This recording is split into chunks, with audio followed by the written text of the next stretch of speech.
This edition of the Ridley Report is brought to you by WeUseCoins.com.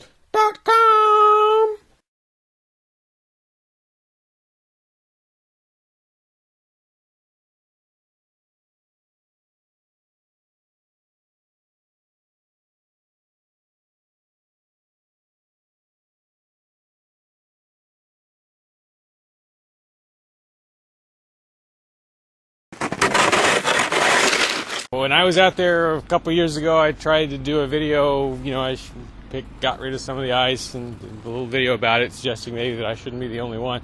I don't think anyone even paid any attention, unless I'm missing something.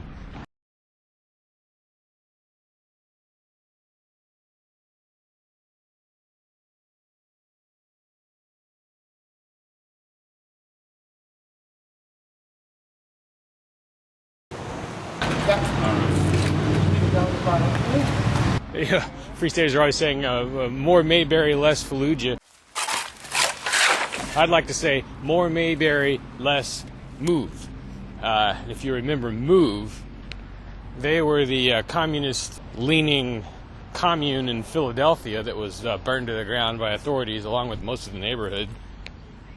Why? Well, because they were perceived as sort of a threat to the neighborhood.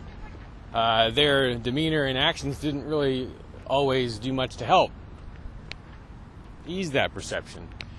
Initiation of property tax resistance. Simply put, I bought this land here under the impression that I own it. It should be accompanied by and thus associated with some sort of improvement to the neighborhood.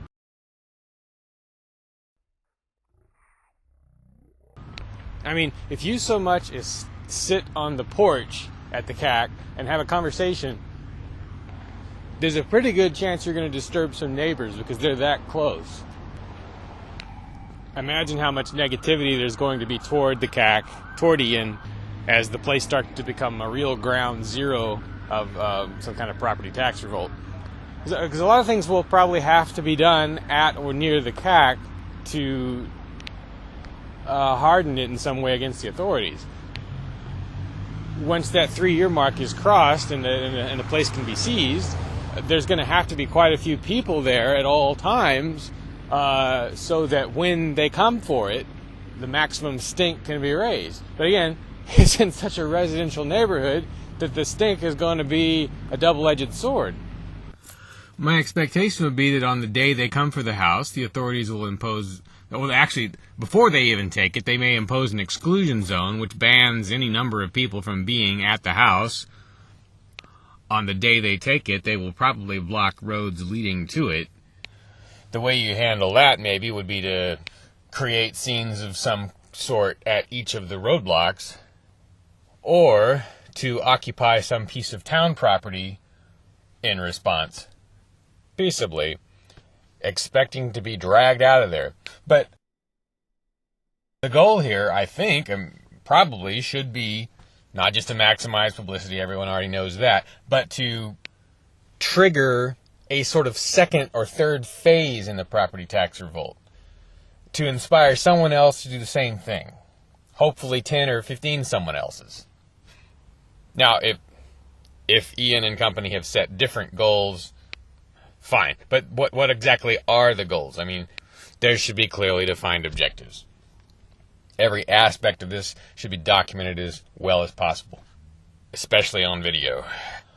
What would be relatively ideal is if there were some situation that could be created where the free keeners, Ian, whoever, are able to broadcast live inside some ongoing situation. So would that require barricades of some kind? Would it require boarding up the windows? Should there be some method by which the people inside the home can render the home unusable to the bad guys after they've got it? Again, in a peaceable manner. Retreating armies, I guess in the days of old, would, well, I don't know if it was always done by retreating armies, but someone would sow the ground with salt, right, so you couldn't grow there. The Swiss, in their time, made plans to eliminate infrastructure on their withdrawal from Nazi troops in the event of an invasion. In our less warlike situation, what are the options for the free keeners?